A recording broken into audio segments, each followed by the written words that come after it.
본문 말씀 요한복음 1장 42절 말씀 제가 봉독하겠습니다. 데리고 예수께로 오니 예수께서 보시고 이르시되 네가 요한의 아들 시몬이니 장차 게바라 하리라 하시니라. 게바는 번역하면 베드로라. 아멘. 본문 말씀 요한복음 1장 42절 말씀 반드시 은혜로 이루어주시는 변화라는 제목으로 하나님의 말씀 선포하도록 하겠습니다. 안드레가 자신의 형제 시몬을 예수님께로 데리고 왔습니다. 그때 예수님께서는 예언의 말씀으로 이 사랑하는 시몬을 맞아주셨어요. 너를 장차 게바라 하리라, 혹은 너를 장차 베드로라 하리라 는 이 예언의 말씀으로 환대해 주셨어요. 게바는 아람어라고 해요. 그래서 아람어로 돌 혹은 반석을 뜻하는 단어고요. 베드로는 헬라어로 돌 혹은 반석을 뜻하는 단어라고 해요. 그러니까 네가 장차 바위 같은 그런 견고한 자녀가 될 거다. 베드로가 될 거야. 게바가 될 거야. 이제 예언으로 맞아주셨어요. 이것은 예수님께로 나온 그 시몬을 향한 아주 엄청난 환대였습니다. 왜냐하면 성경에서 예수님께서 누군가에게 새로운 이름을 주실 때에는 그의 변화된 성품과 삶의 본질을 반영하는 이름을 주시거든요.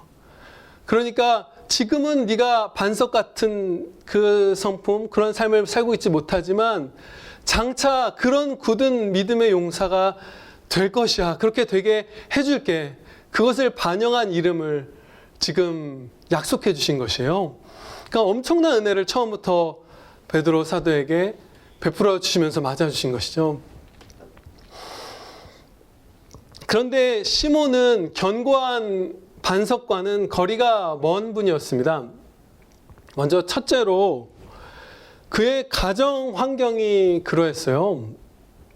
여기 이 본문 말씀을 보면 예수님께서 네가 요한의 아들 시몬이니 이렇게 말씀하시면서 그 아버지를 언급하세요. 시몬의 아버지를 언급하시죠.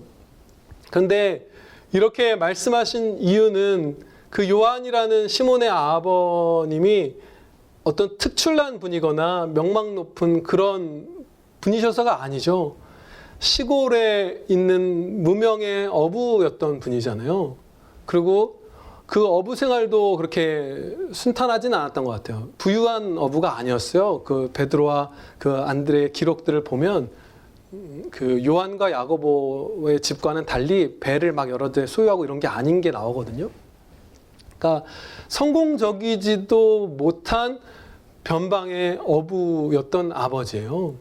근데 지금 그분의 아들이라는 것을 지금 시몬에게 말씀하는 거죠. 그러니까 여기서 예수님께서 그 아버지의 이름을 얘기한 것은 네가 가정의 형편에 따라서 어떠한 연약함이나 부족함을 갖고 있더라도 그것을 넘어서는 은혜로 너를 반석처럼 만들어 주겠다라는 그 약속의 말씀이에요. 앞으로 이제 남은 시간 동안 우리가 배우겠지만 이 말씀은 우리에게도 그대로 적용되는 말씀이거든요. 상당 부분이. 마찬가지입니다. 우리의 아버지, 어머니가 어떠한 연약함이 있고 심지어 예수님을 믿지 않는 분이라고 하여도 그것을 넘어서는 은혜로 우리를 반석처럼 만들어 주실 것이고 시몬도 그 은혜의 약속을 지금 받았던 것이에요. 다 넘어섭니다. 우리를 변화시켜 주시는 은혜는. 그래서 반드시 이루시는 은혜라고 제목을 정할 수 있었던 것이에요.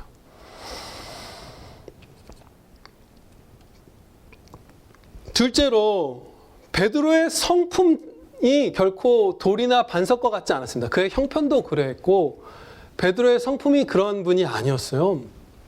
우리는 언뜻 생각하면 베드로 사도가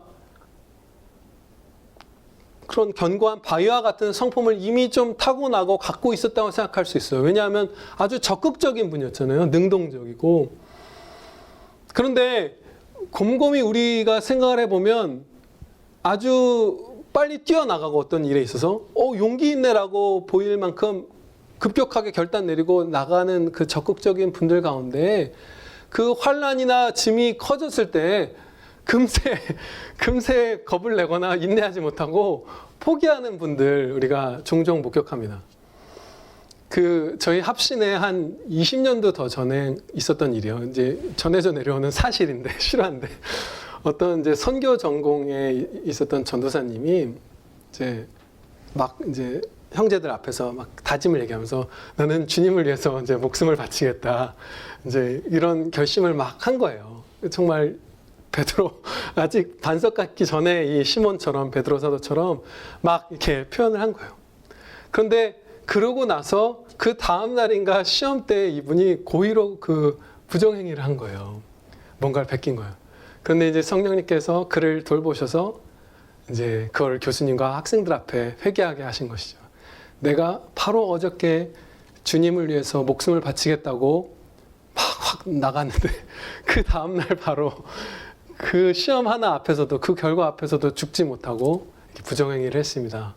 그래서 그걸 회개했던 얘기가 이제 전해져 내려오는 사실인데, 그것처럼 우리가 정말로 적극적이고 용기 있어 보이는 사람이지만 무게가 어떤 짊어졌을 때 포기해버리는, 결코 바위 같지 않은, 바위 모형 같은, 그냥 종이로 만든 돌 같은 그런 상품들이 있는데, 바로 이 시몬 형제님이, 베드로 사도가 예전에 그랬었습니다.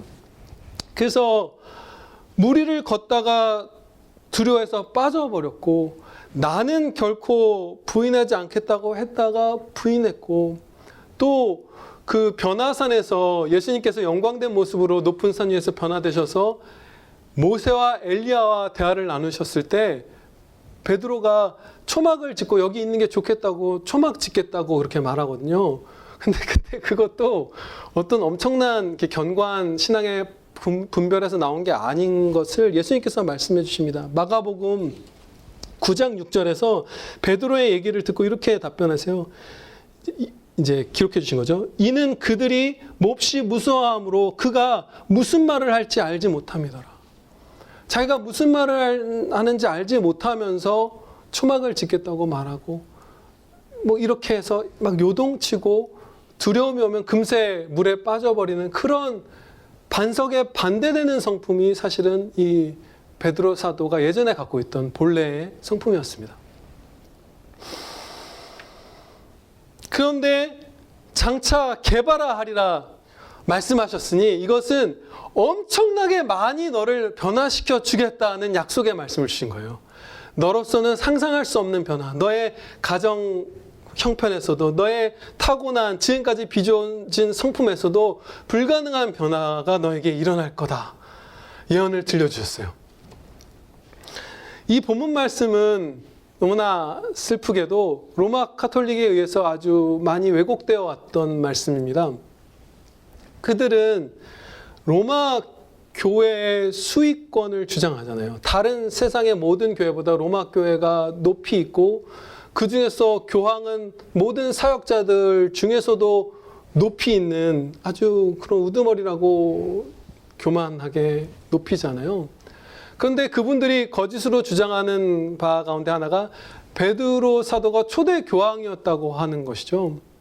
베드로 사도가 초대 교황이고 그에게 특별한 권위를 사도 중에서도 부여하셨고, 아니지만 그들은 막 그렇게 얘기하죠. 그리고 그 베드로를 뒤를 잇는 교황은 마치 베드로 사도와 같은 과장되게 높인 베드로 사도와 방불하는 그 권한을 갖는다고 그들은 주장하죠.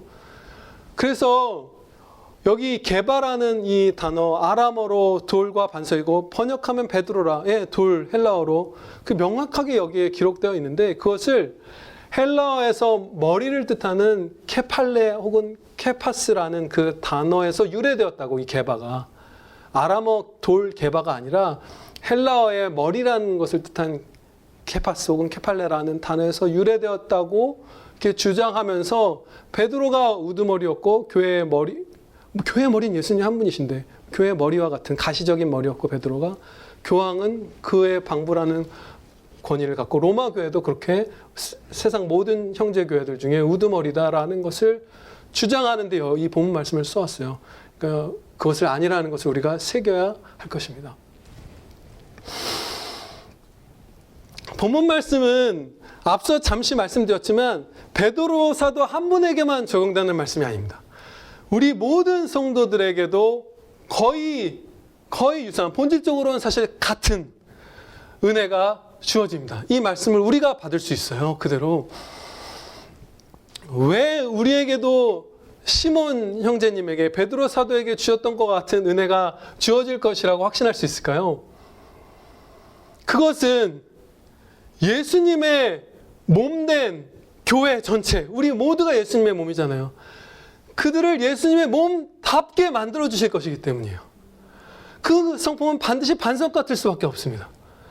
그리고 예수님께서 거하시는 성전이잖아요, 우리가. 그런 의미에서도 우리를 성전 돌같이 요긴하게 만들어 주실 거예요. 반드시 돌처럼 바위처럼 견고하게 해주실 거예요.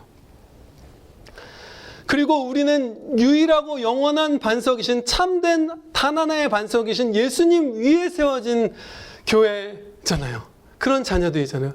그래서 또한 베드로와 같은 은혜를 우리도 입을 것이라는 사실을 100% 확신할 수 있습니다. 다만 베드로에게는 더욱더 이 현세에서 이 은혜가 훨씬 더 크게 주어졌던 것이에요.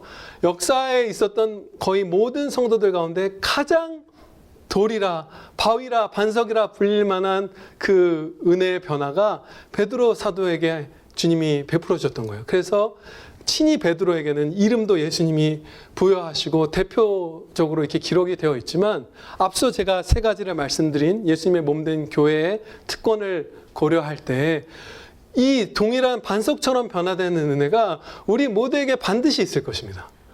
그래서 앞으로 이 앞에 들었던 말씀과 뒤에 주실 모든 하나님의 말씀을 우리는 내게 주시는 말씀이라고 그대로 받을 수 있습니다.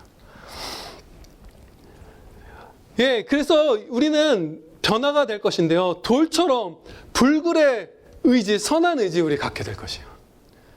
그리고 신중해질 것이고, 무슨 말인지 모르면서 초막을 짓겠습니다라는 말, 이런 거 하지 않는, 정말 주님 말씀에 귀 기울이는 신중함 우리 갖게 될 것이고요. 인내할 것이고, 어떤 환난이 와도. 또 강하고 담대해질 것이에요. 이러한 변화를 감사하게도 우리 평안교 안에서도 정말 많이 보죠. 타고난 본성이 여리기도 하고 곱고 연약하기도 한 이런 분들이 막 용감하게 전진하는 모습을 우리 주변에서 볼 수 있잖아요. 그런 변화를 우리가 실제로 맛보면서 살아갑니다.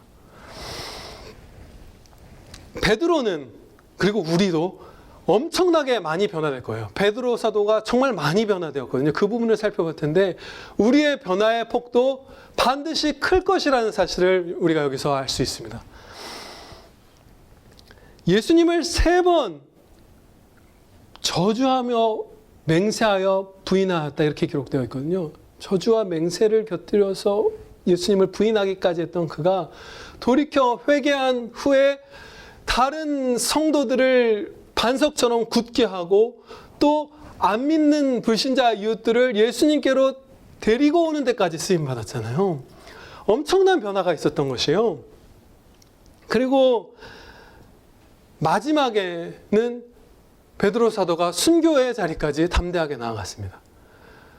물 앞에 빠지는 것을 두려워했던 분이 순교의 자리로 끝까지 또 전진했어요. 예수님께서 베드로 사도에게 기록하게 하신 베드로 전후서 말씀에서도 이 시몬 형제님이 얼마나 베드로답게 많이 변화되었는지를 우리가 목격할 수 있습니다. 고난이 두려워서 여종이 너 예수님 따라다니던 자 아니냐, 그 여종의 말에, 그 당시 사회로 봤을 때 여종이면 정말 연약한 존재잖아요. 그 여종이 말하는 거 앞에서 이 베드로 사도가 겁을 집어먹고 바로 부인하기 시작했던 거잖아요. 그런데 그렇게 연약했던 이 사도가 기록한 베드로전서 4장 12절 13절 말씀입니다. 고난을 무서워하던 그가 이렇게 고백합니다. 선포합니다. 사랑하는 자들아, 너희를 연단하려고 오는 불시험을 이상한 일 당하는 것 같이 이상히 여기지 말고 오히려 너희가 그리스도의 고난에 참여하는 것으로 즐거워하라. 이는 그의 영광을 나타내실 때 너희로 즐거워하고 기뻐하게 하려 함이라. 아멘. 예수님께서는 이 말씀을 베드로 사도가 기록하는 것을 기뻐하셨어요. 내가 변화시켜준 그 연약했던 종이와 같은 시몬이 반석처럼 되어서 이 말씀을 기록한 걸 너무 행복해 하셨던 거예요. 이렇게 크게 변화되었습니다. 베드로 사도가. 우리도 이렇게 크게 변화될 것이요. 바위처럼 이 견고해진 그의 영혼은 정말로 사실 많은 부분에서 그의 전 존재에서 변화를 입었습니다. 엄청난 은혜를 입었어요. 대를 이어온 그 가난한 시골 어부였던 이 베드로가, 이 시몬이 대학자이자 대설교자가 되었잖아요. 엄청난 변화가 있었어요. 이 베드로의 설교를 들은 이스라엘의 높은 사람들, 관리들과 장로들이 놀란 장면이 사도행전 4장 13절에 이렇게 기록되어 있습니다. 베드로의 얘기를 듣고 한 거예요. 이제 요한의 이름도 나오지만 주로 베드로의 얘기를 딱 듣고 나서 이들이 반응하기를. 그들이 베드로와 요한이 담대하게 말함을 보고 그들을 본래 학문 없는 범인으로 알았다가 이상히 여겼더라. 도대체 저 베드로라는 사람, 변방의 그 가난한 어부가 왜 이렇게 학문이 탁월하고 왜 이렇게 지혜로운 대학자처럼 대설교자로서 말씀을, 진리를 선포하는가? 어디에서 저렇게 권위가 주어졌는가? 저 명철함과 지혜는 도대체 무엇인가 이상하게 여겼더라. 놀랬던 거예요. 가장 탁월한 사람, 분별력 있는 그 명철한 분들이. 그런데 이 변화는 베드로 사도에게 그렇게 쉬운 것은 아니었어요. 왜냐하면 베드로 사도가 12사도 가운데 나이가 제일 많았거든요. 이전에 어부로서 살아온 세월이 제일 길었던, 학자로서 설교자로서 산 시간보다 정반대의 특성을 가진 육체노동을 하는 사람으로서 살았던 시기가 제일 길었던 분이에요. 그러니까 얼마나 이전에 쌓아온 게 많았고 이미 나이도 찼고 또 조바심이 나서 포기하고 싶거나 염려되는 마음이 많았겠죠. 나에게 막 이스라엘의 가장 탁월한 유대인의 신학자들 앞에서 설교하게 하신 거잖아요. 그럼 그분들의 그 지식과 이런 거는 현 세대 웬만한 신학자들은 저리 가라잖아요. 막 성경을 달달 외우는 분들이잖아요. 잘못된 길로 갔지만. 그들을 전도하고 그들을 훈계하는 그 사도로 나를 세워줬을 때 굉장한 이제 무게감이 있었겠죠. 그런데 바위같이 만들어 주셨기 때문에 그가 포기하지 않았고 그 부분에서도 엄청난 변화를 받았던 것입니다. 최근에 이런 은혜를 우리가 목격하죠. 성호 형제가 그 변화되어 가는 것을 보면 참 주님이 주시는 은혜의 변화의 폭은 굉장히 크다는 걸 볼 수 있어요. 초등학교 4학년 때였나요? 그때 야구 아마 시작해서 고3 때까지 했었는데 중학교 1학년인가부터 그 수학 문제를 풀었는데 1년 조금 넘었는데 이과 수학을 아마 다 끝냈다고 들은 것 같아요. 그렇죠? 이과죠. 엄청난 거잖아요. 얼마나 조바심 나고 불안해요. 그다음에 얼마나 다른 방면으로 뇌와 육신을 그 삶의 방식을 바꾸는 것이에요. 그런데 물론 세상의 이웃분들도 그 공부의 성과만 놓고 보면 운동하다가 뭐 변호사 된 분들도 있고 뭐 이렇죠. 막 몇 년을 해서 할 수 있어요. 달성할 수 있어요. 그런데 성호 형제를 보면 평안도 그 형제에게 있고 마음도 좁아지지 않고 넓어지는 걸 우리가 보잖아요. 막 이 바쁘니까 분주하니까 마음이 옹졸해지는 것이 아니라 마음이 넓어지는 것을 보게 되고 그리고 저한테 종종 하나님의 말씀을 막 물어와요. 혼자 묵상하다가 하고 있는 거예요. 그걸. 그러니까 막 어떤 압박감이나 세상에 대한 열망 때로 틈타겠죠. 근데 그것이 주된 동기가 돼서 막 치닫는 게 아니라 은혜를 입어서 견고해져 가면서 삶의 전반에 영혼의 전반에 존재 전체에 변화가 임하고 있는 것이잖아요. 네, 아멘입니다. 이렇게 주님을 의지할 때 우리의 변화의 폭이 엄청나게 큽니다. 베드로가 된 것처럼 시몬이. 베드로 사도는 참으로 은혜로 변화되었습니다. 그가 홀로 스스로의 능력으로 변화된 것이 아니라 그의 변화는 전체가 다 은혜입니다. 베드로 사도의 베드로 사도 된 것은 모두 다 은혜입니다. 그가 예수님을 부인할 것을 바로 앞두고서 예수 그리스도 우리 주님께서 이렇게 베드로에게 말씀해 주셨어요. 얼마나 사랑으로 말씀해 주셨는지 몰라요. 시몬아 시몬아 보라 사탄이 너희를 밀가부르듯 하려고 요구하였으나 그러나 내가 너를 위하여 네 믿음이 떨어지지 않기를 기도하였노니 너는 돌이킨 후에 너의 형제를 굳게 하라. 아멘. 누가복음 22장 31, 32절 말씀입니다. 예수님의 기도의 응답으로써 그의 믿음이 지켜졌고 예수님의 기도의 응답으로써 그가 형제들마저도 굳게 만들 수 있는 은혜의 사도가 되었던 것이에요. 베드로의 베드로 된 것은 그 변화는 은혜의 결과인 것입니다. 우리도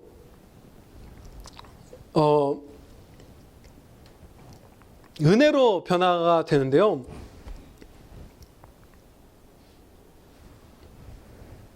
잠시만요.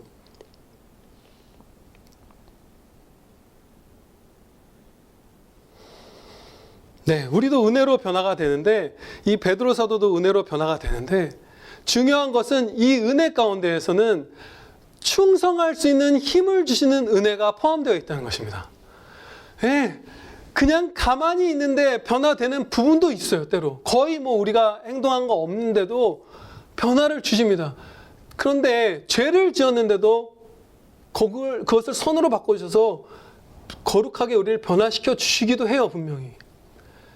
그런데 제가 지금 한 가지 생각나는 게 있네요. 제가 길에 가다가 옛날에 젊을 때 혈기왕성할 때 예전에 한 번 말씀드린 적 있어요. 어떤 아저씨가 저를 계속 이렇게 물끄러미 쳐다보길래 왜 쳐다보냐고 가서 싸납게 말을 건넸던 적이 있어요. 그랬더니 그 아저씨가 자기가 아들을 잃었는데 청년 정도 또래라서 그렇게 바라보고 있었다고 미안하다고 그러시는 거예요.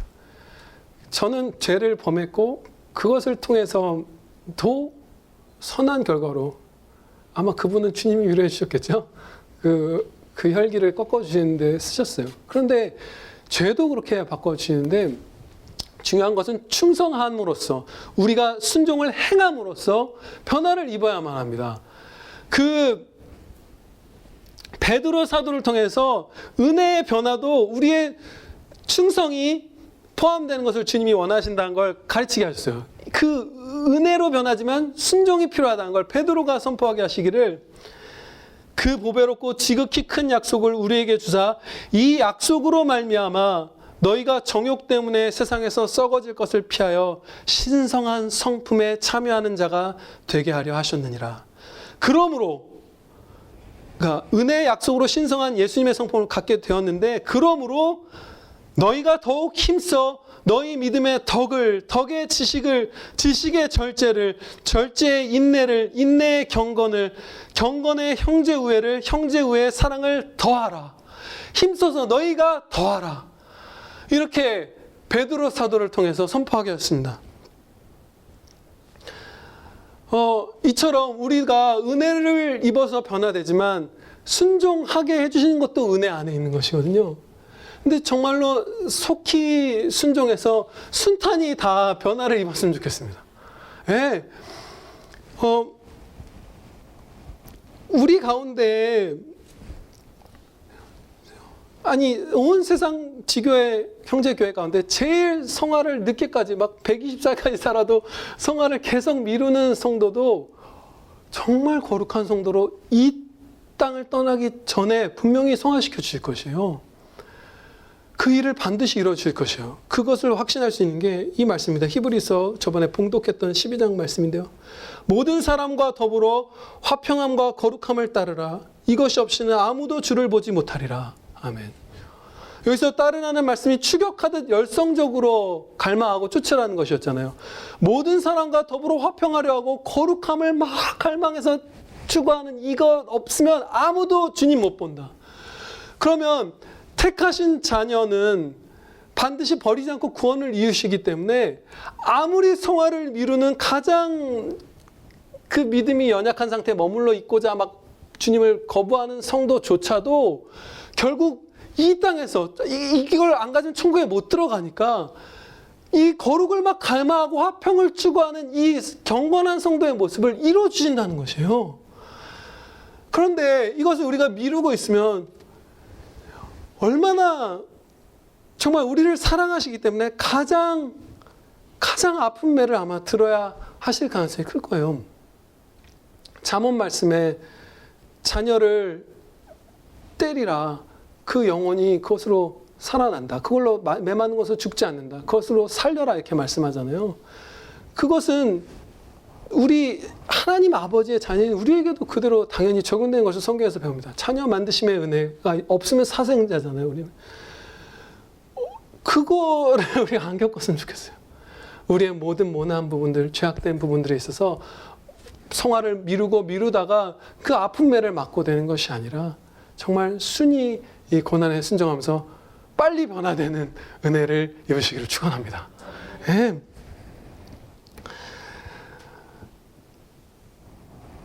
반석처럼 변화된 성품을 우리가 갖게 된 다음에는 이제 주님의 은혜가 특별하게는 더 이상 안 주어져도 그대로 성품을 유지하면서 살 수 있을까요? 없겠죠. 예, 너무나 잘 아시는 바대로 맞습니다. 간절하게 붙들고 의지하는 것이 막 내가 너무 죄악에 빠져 있어서 성화를 이루어 가야 할 때보다 결코 줄지 않습니다. 필요성이. 간구의 필요성, 의지의 필요성이.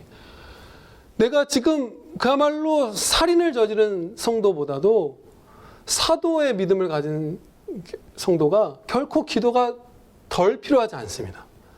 똑같이 필요해요. 베드로 사도가 행했던 큰 능력의 사역들, 그 설교들이 사도행전 같은 곳에 이렇게 막 기록되어 있습니다. 여러 개가 기록되어 있는데 그때마다 베드로 사도가 성령 충만함을 받아 성령님의 권능으로 설교했다는 것을 가르쳐 주세요. 기록되어 있어요. 오순절 성령 강림 사건 이후에 베드로 사도가 설교해서 3,000명이 회심한 게 나오고 또 그가 아까 막 장로들과 관리들을 충격하게 했던 그 능력의 설교를 할 때 바로 앞에 이런 설명의 말씀을 주셨습니다. 베드로가 성령이 충만하여 이르되. 예, 그 순간에 성령님의 도우심을 받아야만 그가 반석처럼 사역할 수 있었던 것이에요. 우리의 바위 같은 강함이란 온순한 양의 강함입니다. 양 홀로 막 늑대처럼 세지는 게 아니라 너무 센 목자의 뒤에 바싹 붙어 있기 때문에 우리가 센 거예요. 그렇죠? 예수님께 붙어서 의지하고 있기 때문에 우리는 센 것입니다. 예수님이 때려주신 거예요. 다윗처럼 사자도 때려주시고 마귀도 때려주시고 뱀도 때려주시고 그래서 우리가 강한 거예요. 그래서 놀랍게도 세상에서 가장 막 강하고 담대했던 분들은 자기가 제일 연약한 걸 잘 자각하고 고백하며 의지한 분들이었어요. 오라 이 곤고한 자로다 나를 여기서 구해주실 자가 누구냐. 죄인 중에 괴수로다 했던 게 바울 사도잖아요. 막 다윗 같은 경우는 내가 돌아보고 언제는 찾겠지 언제로 돌아가면 내가 회개가 완료되지 하다가 못 찾잖아요. 내가 죄 중에 잉태되었습니다. 이렇게 고백하잖아요. 그렇게 자신의 죄악됨과 연약함을 제일 깊이 자각한 사람이 양답게 예수님 뒤에 바싹 붙어서 제일 강한 용사로 살 수 있었습니다. 그래서 우리에게는 계속해서 동일하게 아니 어떻게 보면 이 강한 자가 될수록 아니 계속 기도를 더하면 더할수록 강해질 것입니다. 더 의지하면 의지할수록. 이제 마지막으로 이 본문 말씀을 짧게 요약해서 우리에게 새기도록 하겠습니다. 베드로 사도만이 아니라 다른 사도들도 다 반석처럼 변화된 것을 기억하시기 바랍니다. 네, 그분들은 이 땅에서 빨리 충성했기 때문에 되게 빨리 그 반석처럼 됐어요. 마찬가지로 우리도 거룩을 막 갈망하는 그 자들로 여기서 변화시켜 주실 것이에요. 이 큰 폭의 변화를 충성할 때 정말 우리가 많이 빨리 풍성하게 입을 것이에요. 우레의 아들이라 칭함받은 야고보와 요한만이 아니라 다른 사도들도 천둥 번개처럼 복음을 선포했어요. 마찬가지로 우리들도 주님 오실 날까지 빨리 충성하면 막 복음 선포하고 영광을 뿜어내면서 살게 될 것이에요. 주님을 의뢰하고 충성하며 예수님처럼 변화되시는 복을 누리시기를 축원합니다. 기도드리시겠습니다. 아버지 하나님, 반드시 은혜로 저희를 반석처럼 변화시켜 주심을 감사 찬양드리옵나이다. 아버지 하나님, 저희가 지금 어떠한 신앙 상태에 있든지 하나도 염려치 않게 하여 주시옵소서. 아버지께서 반드시 이 은혜를 저희에게 부어주시고 끝까지 이루어 주실 것이오니 저희는 100%의 성공을 믿고 그 무한의 은혜를 신뢰하며 오늘부터 충성하여서 속히 베드로처럼 변화되는 복된 아들, 딸들 다 되게 하여 주시옵소서. 이 은혜를 맛보며 기뻐하고 더 기뻐하고 또 기뻐하고 최고의 기쁨을 누리며 온 삶이 풍성한 찬양이 되는 은혜, 저희 모든 평안교회 식구들에게 또 해외에 있는 저희 식구들에게 다 베풀어 주시옵기를 비옵나이다. 감사드리오며 예수 그리스도의 이름으로 기도하렵나이다. 아멘.